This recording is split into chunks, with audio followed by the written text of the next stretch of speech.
Hi tears, எல்லோரும் எப்படி இருக்கீங்க? இன்றைக்கி நம்ம வீட்டில் வந்து மீன் பொரிக்கலாம் அப்படின்னு மீன் எடுத்து வச்சுருக்கேன். அந்த மீனுக்கு வந்து நான் மசாலா நம்ம வீட்டில் மீன் குழம்புக்குள்ள மசாலா மொத்தமாகவே திரிச்சுக்கிடுவோம். அதனால் அந்த மசாலாவே எடுத்துக்கிட்டேன். உங்கள் வீட்டில் நீங்கள் மீனுக்கு என்ன மசாலா போடுவீங்களோ அதையே எடுத்துக்கோங்க.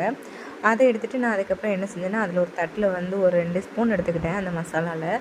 அதுக்கப்புறம் ஒரு 2 ஸ்பூன் கொஞ்சம் நல்லாவே எண்ணெய் ஊற்றுங்க. அதில் ஒரு 2 ஸ்பூன் எண்ணெய் ஊற்றிக்கிட்டேன். எண்ணெய் அப்படின்னா தேங்காய் எண்ணெய் ஊற்றி அதை அது கூட உப்பு சேர்த்து நல்லாவே மிக்ஸ் பண்ணணும். அதுக்கப்புறம் அதை நல்லா மிக்ஸ் பண்ணதுக்கப்புறம் நம்ம என்ன பண்ணணும் அப்படின்னா, நான் மீனை பாறைக்குட்டியும் அப்புறம் சங்கரா மீனும் இருந்துச்சு. சரி, ஓகே, அதை எடுத்து அதில் பாதி எடுத்து எனக்கும் அவங்களுக்கும் எடுத்து நல்லா மசாலா தடவி வச்சுட்டேன். அதுக்கப்புறம் என்ன பண்ணேன் அப்படின்னா, தேங்காய் எண்ணெய் ஒரு பேனில் நல்லா தேங்காய் எண்ணெய் ஊற்றி தேங்காய் எண்ணெய் நல்லா